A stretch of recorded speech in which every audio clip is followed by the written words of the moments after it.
Good evening. Thank you so much for joining our, I'm going to say it correctly, Monlinky Close sponsored event this evening. We are so thrilled to have Diane Kimsey, who is a consultant with respect to perioperative pressure injury risk reduction, patient safety, and educational development.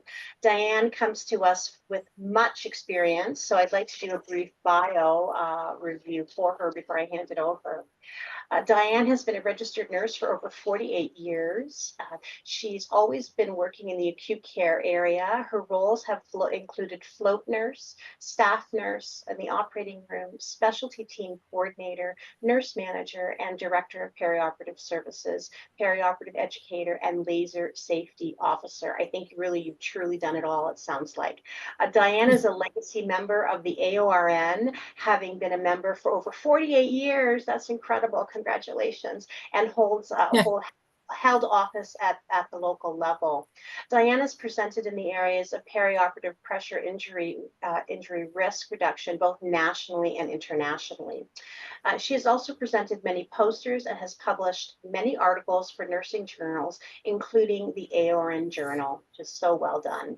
Now retired from active nursing, Diane audits the Einstein PPI program, pressure prevention injury program, and works closely with the perioperative and wound care teams to assure that the program is still relevant and the bundle is being maintained. Further to her brief introduction of her storied career, a couple of things about the learning objectives this evening. The focus will be to understand the prevalence of pressure injuries and the importance of adopting new practices to prevent pressure injuries in the operating room, to accurately identify patients at high risk for those pressure injuries, and to explore or identify strategies for sustaining both long-term continued compliance to pressure injury prevention measures to improve our patients' outcomes. We could not be more excited for this presentation and so thankful for the support of our vendor. Thank you so much. And for now, we'll pass it over to Diane. Please hold your questions until the end. And we always remind our attendees to make sure you're muted. We should have control from this end, and certainly in the chat or the question box. Please feel free to add any content there, and we will circle back to that at the end of the presentation. Without further ado, I'd like to hand it over to Diane, and welcome. Oh, thank you, Denise. Can you hear me okay? Perfect. All right, perfect. Thank you so much. I wanted to first thank Denise and Krista for inviting me and for the Operating Room Nurses Association of Ontario. And I'd like to thank Monlika for giving me this opportunity. What I'd like to accomplish in the next 45 minutes is I'd like to talk to you a little bit about what happened at our hospital, what kind of measures we put into place, and what kind of results we got. To me, it's like a recipe for protecting your patients from pressure injuries.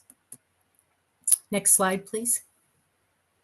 This is just a disclaimer that I have to say. I am a paid consultant for Monlika. I just need to get that out of the way. Next slide, please. So one of the first things I want to talk about is some statistics having to do with pressure injuries. And these first two slides have to do with the United States.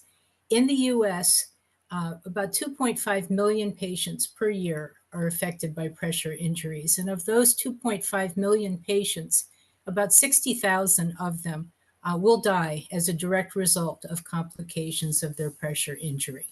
Next slide, please. And the cost of pressure injuries is pretty significant. In the United States, the estimated cost is $9 to $11 billion per year in US dollars. And the cost of individual patient care can range anywhere from $21,000 to $151,000 per pressure injury, depending on the stage and the severity of the injury. And in the US, Medicare, which is one of our biggest payers, estimated in 2007 that each pressure injury adds about $43,000 in costs during the hospital stay. So that's a lot of pretty significant information. Next slide, please. Now, as far as Canada, First thing I wanted to talk about is the economic burden of pressure injuries in Canada. And it's said that a single pressure injury can have a cost range of between 26,800 Canadian dollars to 231,000 Canadian dollars. So the annual cost can be as high as $12 billion per year. And that's pretty amazing to me. Next slide. As far as the clinical burden in Canada, in 2024, they say that the incidence of pressure injuries was 7,981, which was an increase of 17% over last year. And it said that 15% of the elderly will develop a pressure injury within the first week of their hospitalization. And treating a pressure injury can increase nursing hours by 50%. Next slide. The societal burden in Canada of pressure injuries. The incidence of pressure injuries in the acute care population can range from 8 to 26%. The mortality rate can be as high as 60% in the elderly within 1 year of their discharge from the hospital. And literature, agencies, and associations in Canada are in agreement that pressure injuries are underreported and a lot are unreported in Canada. Next slide. The quality of life burden. Pressure injuries affect the patient on a psychological level. So not only do you have the physical burden, but you have the psychological burden. And patients are fully dependent on their supportive environment and the health services. Next slide. So for all of those reasons, it's very, very important. And I was speaking in Southeast Asia in November, so I was taking a look at their statistics as well. And this to me is a global problem. Everywhere that I speak, the statistics look the same. It's a global problem with pressure injuries. So to give you an idea how we got started in our hospital, back in 2014, we were a new build hospital. And our director of nursing brought in a wound care nurse, and she took a look at the data. And really all that she had to look at that time were prevalence studies and some incident reports. But she came to my office and she said, I think that we had 8 pressure injuries, severe pressure injuries, stage 3s and 4s, that started in the operating room. Now, back in 2014, nobody was talking about perioperative pressure injuries. The AORN and the NPIAP had no data whatsoever. There weren't any toolkits to look at. So I was skeptical and the OR team was skeptical. But at the time, we had no skin assessment when patients came into pre-op. We had no risk assessments done. And we took a look at a root cause analysis on each of those 8 patients. And once we took a look at how long they were in the operating room, what position they were in, where the pressure injuries were, comorbidities, it was pretty obvious that these patients were harmed in our operating room. Next slide, please. So as soon as the COO of the hospital heard that we had this problem, of course, this became the performance improvement project for the rest of that year and for the next year. So the first thing that we had to do is put together a team. And what I will say to you is, from our experience of trial and error, make sure when you put together your team, make sure that you have someone on your team from every level of your organization, and make sure that you have someone representing each department that touches your surgical patients. So the team that we put together, we had executive leadership, we had our COO on the team, our director of risk management, and our assistant vice president for the interventional platform. And when I say interventional platform, what I mean, in our hospital, all of the surgical areas of the hospital are in one part of the hospital. So our pre-op department has patients from GI, has patients from the OR, has patients from cardiac cath, EP, and IR. That's the interventional platform. And then we also had a physician champion on our team. We had managers from pre-op, intra-op, post-op, and ICU. We had educators from peri-op and the ICU. We had point of care staff from pre, intra, and post-op and the ICU. And we had the wound care team on our team. So when we rolled out our program, it became very obvious that we forgot all about anesthesia. And believe me, they let us know loud and clear that we left them out of the planning of the bundles. So that's the reason that I stress, make sure that you take a look at wherever your patients go in the hospital, whoever touches your surgical patients, make sure that you have representation on your team. And then also on the back end of it, this helps your program to be sustainable, and it helps your people to buy into the program, because if you have people sitting around the table developing the program, they know why it's important and they had a hand in putting it together. And that helps with the buy-in and the sustainability of your program. Next slide, please. So why are our perioperative patients at risk? I'm sure you know the answer to that question. We have patients that are on the OR table for a long period of time. They have pressure points with these lengthy surgeries. They have bony prominences that you have to worry about with your position in the operating room. Your patients have friction and shear when you're transferring them to and from your operating room table.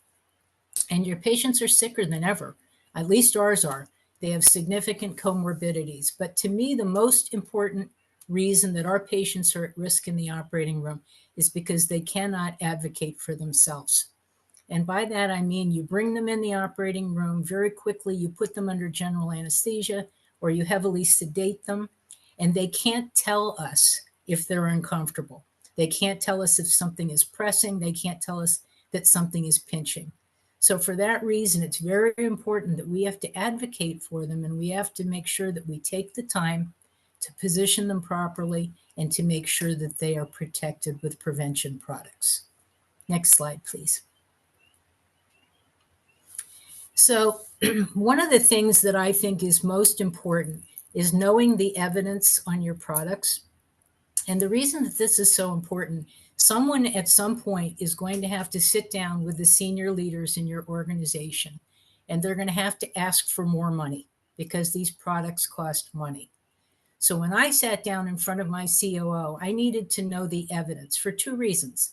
I needed to know it because she needed to know that the things that I was asking her to buy were going to actually do for our patients what the companies say they were going to do. Because, you know, like I said, they're going to have to put money up. So you have to convince them that if you put a little bit of money towards this process on the front end, it's going to save a lot of money with the patients that would have developed pressure injuries. So if you look at this evidence chart here, the green triangle is the Monlica products. And then the other four triangles are the competitor products. Because I don't know about you, but being in charge of the operating room, it seems like all the time vendors were coming to me and the people in the materials management department were coming to me telling me, I've got a product, it's going to cost you a lot less money, and it's going to do exactly what your product that you're using now does. And if you look at the evidence, you can see this is all the way from expert opinions up to meta-analysis. And Monlica has 160 studies that show that their products do what they claim that they're going to do. Next slide. So other suggested resources, when we started out on our journey, putting a bundle together, we had no guidance whatsoever. AORN and NPIAP had no toolkits. But now if you're putting the program together, you can find a lot of great information in these two publications and associations to help you put your program together. Next slide. So as I said, our hospital has an interventional platform. So all of these patient groups come through the same pre-op area. So when we were putting our program together, it just made sense for us to include all of these patient groups. Number one, we thought it was going to be confusing for the nurses to pick and choose which patients would be screened for pressure injury. And then also, you know, you may say gastroenterology, those patients are never going to be on the OR table for a long period of time. But I know that you know that like ERCP patients can be on the OR table for a long period of time. Same with electrophysiology and cardiac cath.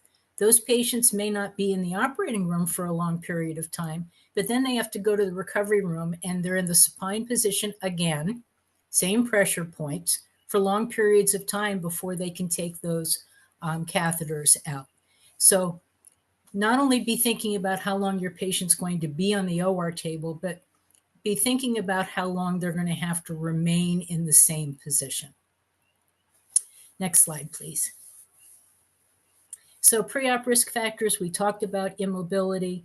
Some patients come to us with pressure injuries or a history of previous pressure injuries, or they may have other skin problems like vasculitis, that kind of thing. They may come to us with low or very high body mass index. They may come to you with infections or poor nutrition. All of these are pre-op risk factors. Next slide, please. So one of the first things that we do in the pre-op area is we do a risk assessment on our patients. And when we started out the program in 2014 into 2015, the Braden scale was the only scale that was available to us. There wasn't a perioperative scale at that time. So of course we used the Braden scale to take a look at our patients. Excuse me, the problem with the Braden scale is that once your patient's under anesthesia, their condition changes because of the medications and the anesthesia. So the Braden really isn't a scale that watches your patient through the continuum of care. Next slide. So luckily today, if you're starting out a program, there are some perioperative risk assessment tools. And the first one is the Monroe scale. Cassie Monroe put this scale together, and it's very, very comprehensive, and it looks at pre, intra, and post-op indicators. And after you put all of your data into this tool, it gives you a number, and that number tells you whether your patient is at risk for a pressure injury. Next slide. And the other perioperative tool is the Scott triggers. Susie Scott put this together, and this is an easier scale. It only looks at 4 indicators. It looks at age. It looks at albumin level. It looks at the anesthesia ASA score, and it takes a look at how long you think your patient's going to be in the operating room. And with the Scott Triggers scale, if you have 2 or more yeses to these questions, your patient is considered high risk. So what I can say to you is, even though the Braden scale served us well when we started our program, now if you're starting a program, there are perioperative risk tools for you to use. So I would suggest starting with one of those. Next slide, please. So one of the things that we wanted to do is we wanted to make sure that this was important enough that we didn't want the nurses letting it fall by the wayside. So our pre-op and our post-op documentation screens are mandatory in the medical record. So as soon as the patient is admitted to the hospital or is transferred to the PACU, if they're an inpatient, this screen becomes a mandatory screen. So one of the first things that the nurses do is they do a head-to-toe skin assessment, and they document it. They do the risk assessment, which you'll see the Braden is on there. And when they do the head-to-toe skin assessment, if the patient has some kind of skin issue, then this is a nurse-driven program. They can go ahead and they can put preventive silicone dressings on. And one of the things that we do in the pre-op area is we offload our patients. And I'll give you an example of that. Let's say you have a cardiac patient coming in and you know they're going to be on the OR table for 6 to 8 hours in the supine position. So in the pre-op area, we may offload them in the lateral position. That way we cut down the amount of time that they're on the same pressure points. So they're in the lateral position in the pre-op area. They go into the OR, they're in the supine position. And then again, we offload them again in the post-op phase. Okay. Next screen. So what we decided when we first started out, like I said, we didn't have any guidance. So we had to just work together from peri-op and the wound care team to put together high-risk criteria that made sense to us. So when we first started out, any patient with a BMI over 35 or under 19, we considered them high risk. Any patient with a Braden risk assessment under 16 was high risk. Any patient that you could anticipate that they could possibly be on the OR table over 3 hours, they're considered high risk. And then any patient who comes in with a pressure injury or has a history of pressure injuries, they're considered high risk. So those 4 were what we started out with when we first started our program. Shortly after we got started, we realized we needed to add a couple more. We added high-risk positions.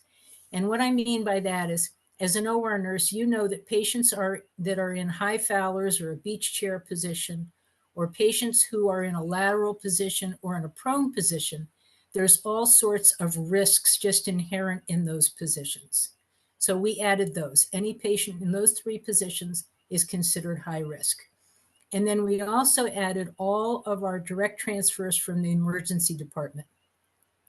The reason that we added them is we realized early on that they have different priorities in the ED than we have in the OR. And they don't always get around to doing a skin assessment, or they may have patients who are in a great deal of pain, like your hip fractures and everything. They don't want to move them around down there. So any patient that comes to us in the OR directly from the ED, as soon as they're under anesthesia, we log roll them, we do a skin assessment head to toe, and then we apply our silicone dressings in the OR and document it. I don't know how it is in Canada, but I do know in the United States, if you do not document a pressure injury on admission, and then the patient develops one or someone finds one down the road, it becomes hospital acquired. And in the United States, Medicare does not pay for the care of those patients. So for that reason, it's especially important. So those are our high-risk criteria. Next slide. So we'll talk a little bit about prevention. These are our routine prevention products. If you look on the top row on the left-hand side, that is the Z-Flow fluidized positioner. That may, I don't know the people I'm talking to, whether you've seen that, used that, but what we find with that is it may look like a pillow, but it is a fluidized positioner. And when you put that underneath a body part, we use it mostly under the patient's occiput. But when you put that underneath and you mold it to their head or another body part, number one, there's no pressure points. It just cradles the patient, and it stays where you put it. All the literature tells you now not to use pillows, linens, towels, anything like that, because egg crates, because you position them and then they bottom out during the surgery. Your fluidized positioner will not do that. Next to that on the top row is the Mepilex Flex dressing. This we use a lot on our very low BMI patients who are in the supine position. And we use that to cushion their spinal processes and their shoulder blades.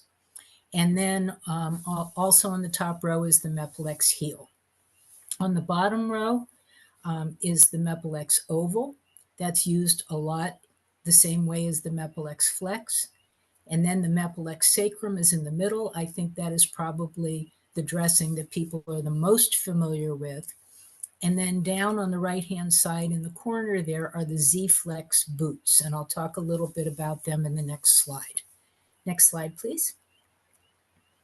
So this is a bundle that we put together. What happened at our hospital is we got a new urologist on staff, and he is well known along the East Coast of the United States and brought patients in from far away. And these patients were complicated procedures. Often a gynecologist and a general surgeon all worked together on this procedure. And these patients could be on the OR table upwards of 24 hours. So our criteria for an extended length case in the supine position was somebody that was going to be in that position for 6 hours or more. So This is the bundle we put together. The Z-Flex boots that you see there, if the heels are not in the surgical field, they are put on the patient. And you see the fluidized positioner underneath the patient's head. You see the Mepilex sacrum, and you see the flex and the oval dressings. And then also with these patients, we micro position them. And when I describe this, I know that the OR nurses in the audience are going to say, our docs will never do this. And I thought the same thing, but they got so used to doing this that they are to the point now where they will say, is it almost time for micro positioning? And what happens is, after the patient's been on the OR table for 3 hours, the circulating nurse says to the doc, it's time for micro positioning. And what happens is they back away from the field when it's a good time, and the circulating nurse goes up underneath the drapes and just ever so slightly tilts the patient's body laterally and puts a gel roll in there, and then documents the time on the whiteboard and in the medical record. And then every 2 hours, they micro position the patient. And I was surprised. Our docs bought into it big time. So to date, we've seen about 100 of these cases. And as I said, they can be anywhere from 6 hours on the OR table, upwards of 24 hours. And with this bundle, we have not seen a single pressure injury come out of this patient group. Next slide. So one of the things that we talked about in our team meetings is handoff communication, because as OR nurses, you know as well as I do that the doctors are constantly pushing you to get those patients into the OR. And, you know, frankly, they don't care if you've got all your work done. They're in a hurry and they want to get the patient in the OR. And we recognize that. So we wanted to make sure that we put something in place so the handoff communication wouldn't fall through the cracks on these patients. So what we decided to do is to put the placard that you see there in the patient's paper chart sticking out the top.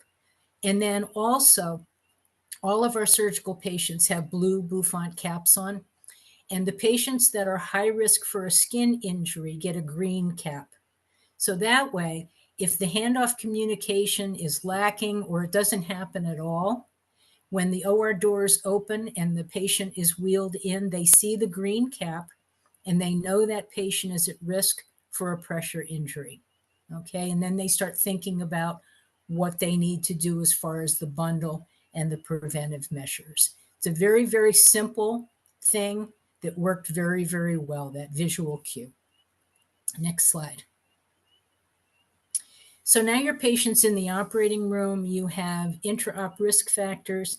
We talked about friction and shearing. If you don't use a hover mat for your patient, you're going to have them the friction and shearing when you pull them on the OR table and then pull them back off the OR table. Our patients are in the OR for long periods of time. Let me talk a little bit about positioning and devices.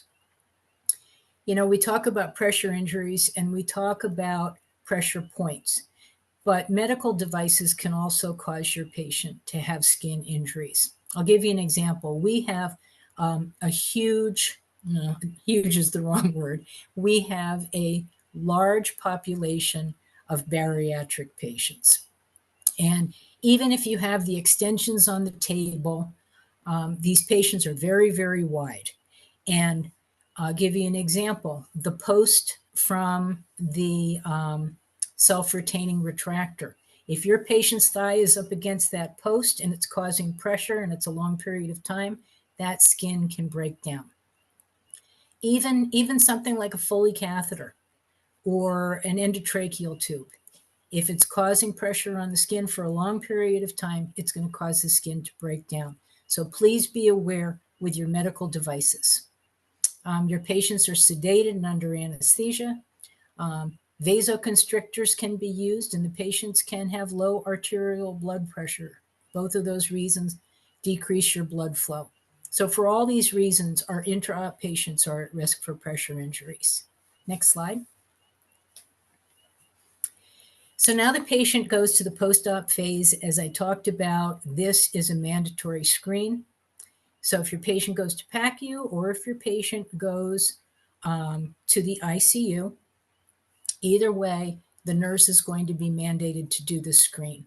So the first thing that they are going to be doing is they're going to be doing a head-to-toe skin assessment to see if there's any new skin injury that happened from the initial assessment through the operating room to the post-op assessment. If there is a new injury, they document it, of course. But again, this is a nurse-driven program, so they can just go ahead in the computer and order a wound care consult. They can order an upgraded mattress. And then again, they offload the patient. So we'll talk about that cardiac patient again. When they get to ICU and they get them settled and everything, then they will offload them to a different position than they were in the operating room. Next slide. So just a word about education. This is a short list of the education that is needed to put one of these bundles in place. But it's not an exhaustive list either. And I can tell you, in my final job of my career, I was the educator for the interventional platform. So I was one educator for 14 departments. So to adequately roll out this program, I had to enlist some help. So what I did was I brought in other educators from throughout the hospital. I brought in vendors to go over their products. I brought in point of care staff to help me. I really had to pull in a lot of help to get everything educated, because what I have found is, everybody's excited about this program and everybody wants to roll it out. But if you roll it out before you have all your education in place, you're going to fail. So please make sure that you have all your education rolled out to all the people that are going to be touching these patients. The other thing that I can mention here is Monlica has some great products that they can offer to your hospitals that you can use for your new employee orientation, for your employees, in not only in peri-op, but in intensive care, your wound care team. They have all sorts of modules. So please ask them about that. And we use them not only for rolling out a program like this, but we also use them for new employee orientation. Next slide, please. So in our hospital, we affectionately call the wound care team our wound warriors. And it's so important that you partner with your wound care team. And I can't stress that enough, because, I know in peri-op, as soon as my patient left my operating room, I had no idea what happened to that patient unless somebody comes back and lets me know. So we give the wound care team a list of our patients who are flagged as high risk. And if those patients are inpatients, they get a visit the next day from our wound care team, because there are eyes and ears out on the floors. And again, my patient leaves the OR, I have no idea what's happening with them. So I depend on the wound care team to go out and see these patients and get back to me on whether they think that there's a problem that happened with the patient. If they come back to me and they say that they think that there is an issue that happened in the operating room, then we sit down again. We go through a root cause analysis that talks about perioperative issues. And we really try to drill down to see if that patient was harmed in the operating room. Okay, so I can't stress enough partnering the operating room with the wound care team.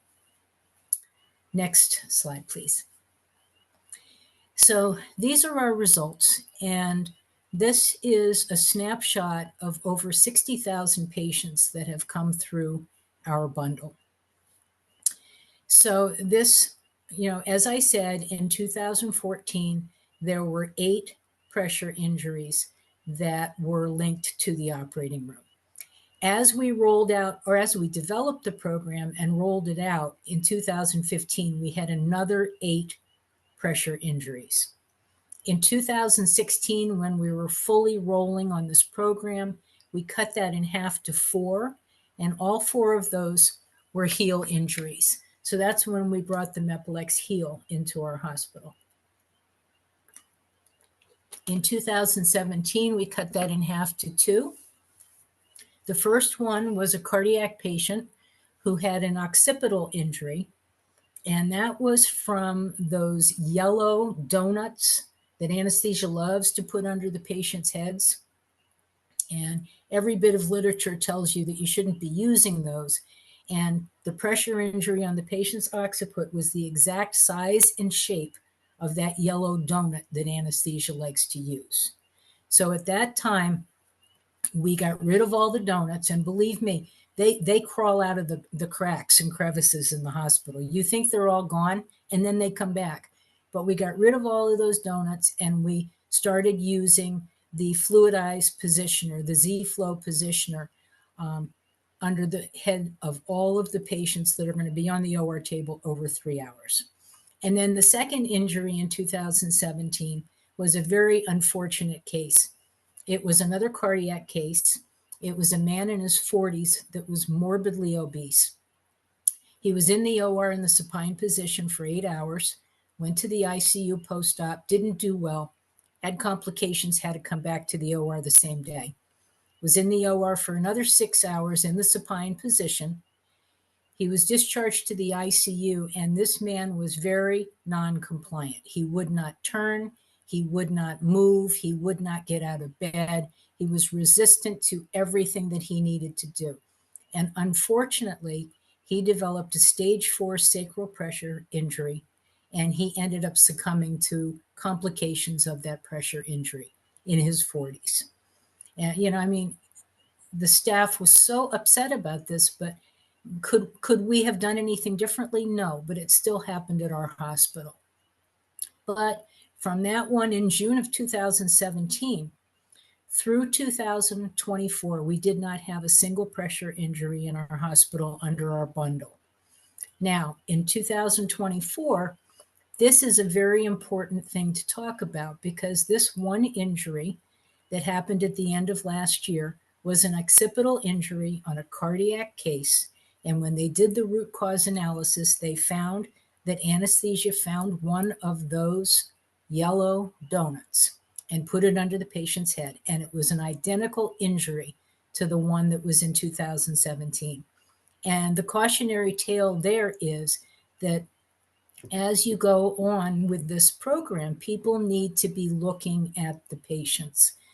People need to be noticing when something is wrong. People need to be noticing when they're using a positioning device that years ago was found by all sorts of associations to be something that we should not be using in our operating room. And so far in 2025, we have not had any pressure injuries. So we're very, very proud of our statistics. Next slide, please. So just a word about auditing. Any new program that you roll out, if you don't audit your results, you can't tell if you're making a difference. This is our audit tool. And what we look at is pre, intra, and post-op care. And it indicates staff compliance with the bundle.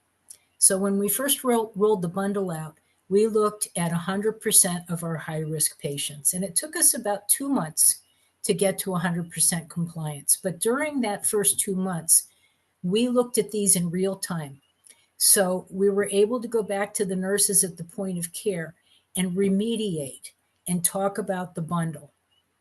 So after a while, after those 2 months, we saw the compliance was at 100%. So we backed it off to 10 random audits per month, and we do those to this day. So again, if you're not auditing your program, you can't say if you are causing improvements. You can't tell if you're standing still. You can't tell if your team is backsliding. So please put some kind of audit in place. Next slide. So in conclusion, we have found that if we rigorously apply best practice guidelines, it increases our patient safety. And I have to say there, someone needs to be looking at best practice guidelines. You can't put this program in place and just rest on your laurels. Someone needs to be in charge of doing literature searches to make sure, as new products come out and new guidance come out, that your program is brought up to date. We also found that sustained preventive protocols resulted in hugely lower incidence of pressure injuries at our hospital. And we also found that this is hardwired into our culture. And by that, I mean, if a patient rolls in the operating room, the doctor may say, does this patient have a Mepilex sacrum on?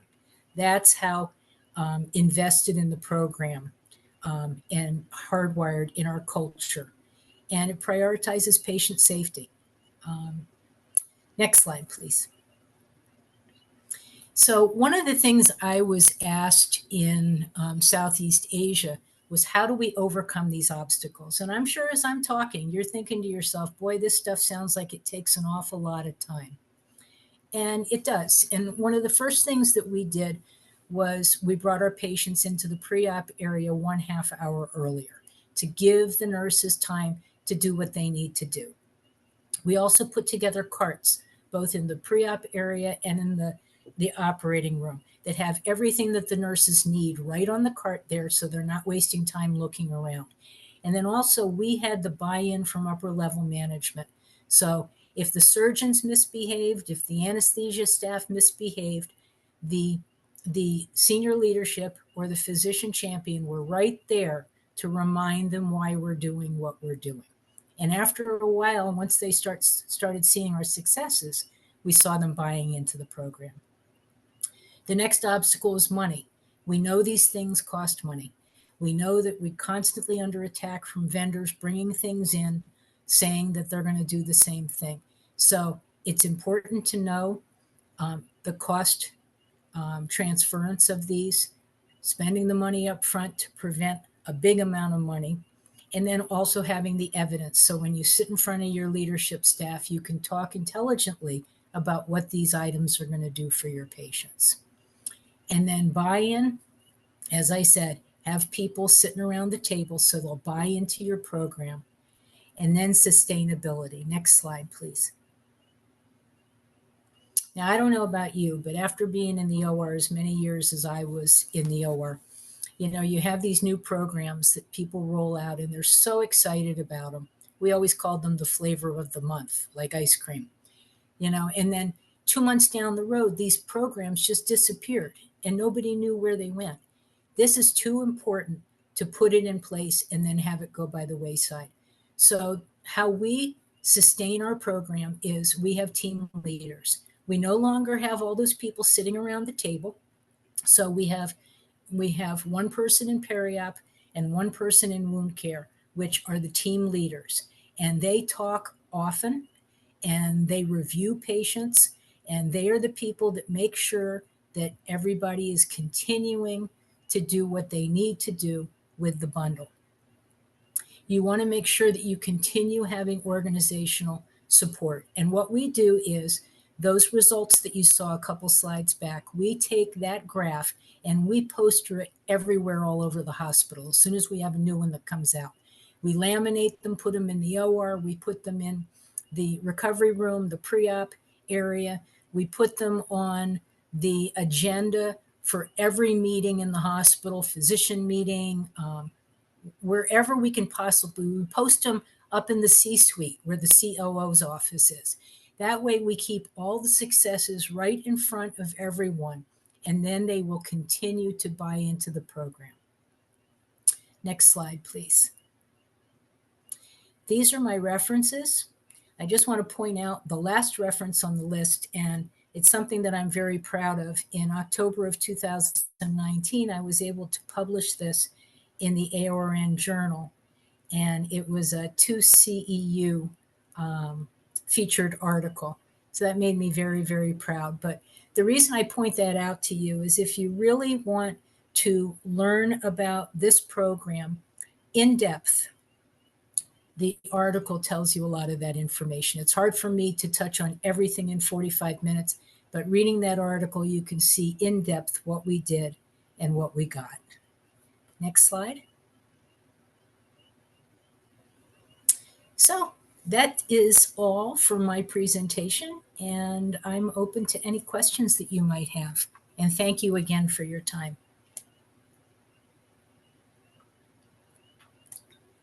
Well, Diane, that was simply excellent. So much to think about. And I'm so glad that at the end you provided that reference from the AORN journal. I'll definitely be looking that up probably tonight and printing it off, having a look at it.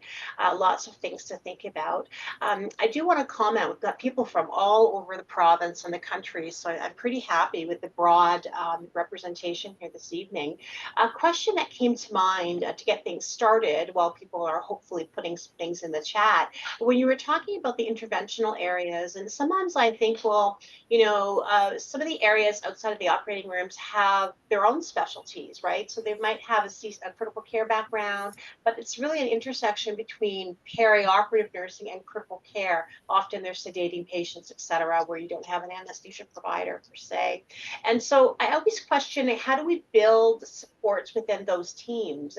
And when you mentioned, the endoscopy patient for ERCP or an IR patient, any strategies? I mean, I see your overall plan, and it sounds quite ambitious, but sort of to start to build that within some other areas in the hospital. Can you share with us how you might explore that? Well, we were very lucky because the way our hospital was built with the interventional platform, we had one assistant vice president over all of those departments. So, and what I've noticed when I go around the United States and talk about it, a lot of hospitals have silos, and I know that. So I think the most important thing is to make sure that you have the buy-in from the top. You have to make sure whatever your makeup of your hospital, if there's a president, if there's a CEO, if there's a COO, that person needs to be on your side. And that's why we had a physician champion on our team. And that's why we had managers from each of the departments that touch the surgical patients. Because having the senior leadership behind you is just number one, because they're going to be putting the pressure on the people that report to them, and so on and so on and so on.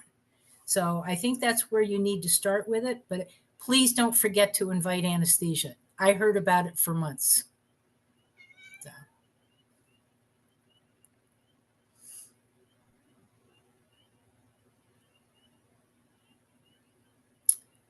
I think you're muted, Denise. Thank you. I was worried I'm at work, so I didn't want the hospital noises to interject here this evening. Well, I have a cat meowing behind me, so don't worry. And so we want to encourage the other attendees this evening to join in on the chat as well. I agree with you, remembering all the I'll say stakeholders, although that's not the politically correct term anymore. Forgive me, but in terms of making sure that you have all interested team members present, great advice. In terms of like theoretical knowledge, and those of us who are perioperative certified, keep up with that.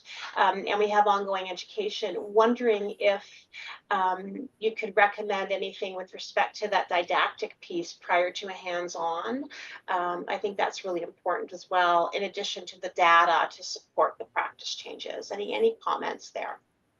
Well, one of the great things about AORN, and I think NPIAP is great, and there are other organizations around the world, but I think that AORN is the gold standard when it comes to putting toolkits together. And they have such a comprehensive toolkit when it comes to pressure injuries. And also, they talk about it at length in the standards of practice. And I know they're not called the standard of practice anymore, but they talk at length about perioperative pressure injury risk reduction. So I think that's a good place to start. Also, I touched briefly on the Monlica product, and I wish I could remember exactly what it's called.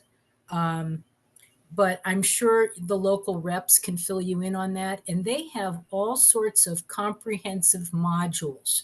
So what we do at our organization when we have new employees come into a department that's going to touch these patients, not only do they have to review the policy, and they also have to review the toolkit, and they also have to do the module. And then also each year we have all sorts of things. We have positioning clinics. We have the vendors come in quarterly to re-in-service their products. So the education is really quite robust to make sure that it's all up to date. And as I said, you can't just rest on your laurels. You have to make sure that your program is up to date. Excellent advice. I'll check out the online theory as well for the staff that I support. We do have a couple of questions in the Q&A section. So thanks, Andy, for your first question. I'm going to press the answer live. I'm not sure if that's going to unmute you or not, but I'll read it out loud first for Diane. Diane, do you include nerve injuries as part of pressure injuries? We do. It's not in the same program, but as I said, we have a mandatory positioning clinic every year for the operating room staff. And we have our Monlica rep there with us. And our team leaders in the operating room are the ones that present. And we definitely do talk about nerve injuries in that positioning clinic as well. So we not only talk about positioning, we talk about nerves, and we also talk about pressure injury prevention. And we do that for each of the positions that the patients may be in the operating room. And the team leader from that specialty helps then to teach the staff. And that is a yearly mandatory. I love that as well. And you'd mentioned earlier that after, I think you said 3 hours, and we actually have that in my organization, that after about 3 hours, we do that micro positioning. At least we're supposed to be doing that to make sure that we're trying to minimize or mitigate any risk to patients. So I love to hear that other people are talking about that strategy as well. We do have a second question here from Andy, and then I'm going to back over to the chat. Diane, does your team review and improve the position for client and standardized positioning? Does your team review? Say that again. Does your team review and improve the position or the positioning for clients with standardized positioning? Maybe that's what he's trying to say. Andy? Well, we follow the positioning guidelines that AORN has set up very, very, very closely. So we do have a positioning policy, and there are stringent guidelines for how to position the patients. That being said, because of size, because of all sorts of things that the patients can bring with them, sometimes you have to modify that. But for the basic positions, we do follow the guidelines. Excellent. And I am thinking about the AORN. So many of us have access because we leverage their perioperative 101 programs across the country, as many of my colleagues on the line can attest to. And their resources are fantastic. So for those of you who have access, I really encourage you to have a look at them. I do remember looking at that head positioning device that you'd mentioned earlier, and I was quite impressed at how it felt. We don't have them here, but I would really like to try them. Maybe I'll get in touch with my vendor and see if we can and try explore that a little bit. The nice thing about those positioning products too is we send them on with our patients, like especially that fluidized positioner. They use them out on the floors, and then they send them home with the patient. So we send them along with them. Yeah, it's excellent. I'm trying to type without making a mistake. I'm not a very good typist, that's for sure. Thank you for that. Well, we're getting towards the end of the comments. Lots of great feedback, great presentation. Thank you so much from our attendees. If there are final call for any last questions or discussion points from those of you on the line this evening, I invite you to get them in before we adjourn this evening.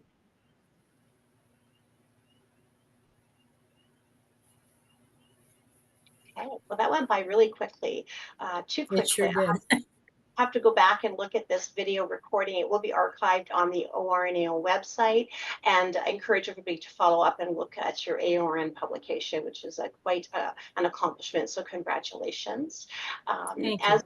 As we're finishing up, there's another comment. Thank you, Katie. When you mentioned the yellow donut, is that the gel donut that that used to be used. Yes. I think it is. Yeah, we actually still have those. Now I'm thinking I maybe we know. And if you look at the literature, they really don't want you to do that because, they put pressure on that ring, that's where the pressure is. And if you use the fluidized positioner, it really just cradles the patient's head. There's no pressure areas and it stays where you put it. It's so far superior. It it's really is. It's interesting because we do use very specialized equipment for prone positioning, taking great care around the eyes and, the facial features of the anatomy of patients. I wonder sometimes about some of our standard positioning devices that are they end of life? How do we know they are? We're talking about the gel donut here, but thinking about mattresses and the sort of foundation that the patients are lying on before we even get to Mhm. things, you know, dressings that'll help protect their sacrum, et cetera, on their heels for sure, which take a very Yeah. long to heal. Any comments on that? I mean, I think that's something that organizations need to be sort of keep in mind, because it is about augmenting and giving additional supports to prevent. But foundationally, if we're not even starting with a good base, then we're really not starting off in a good place for any of our patients. Well, I know money is a problem in a lot of hospitals. And I Yeah. always tell people if you're putting in your capital budget new new foam for your OR table, go with the best. Go with the 4-inch foam. You might as well get it um, when you're replacing them because that really the thicker the foam mat or the OR table mattress, the better off your patient is going to be just from a very foundational start. Thank you. And the other comment that you made that resonates with me is the offsetting of repositioning your patients. I don't think that's something that we do routinely, and I think that's quite a simple thing to maybe explore as well. So I really appreciate that as a suggestion for our patients. Tonight's been really valuable. I really appreciate your time, your expertise, the support from Monlinky. I think I did it. I'll get there eventually. And certainly for our members across the province and beyond, thank you so very much for taking your time this evening to join us. It's really It's gone my very, very pleasure. well. Thank you. And I can say that we maxed out at about 72 attendees. So that's a pretty good. Wonderful. And so very happy to confirm that for everybody. With that, it's 8:28. I think we'll call it a night and wish everybody a safe and lovely evening wherever you may be. Thank you very much for your time. Thank you for inviting me. Thank you. Take Good night. care. Bye-bye. Good night.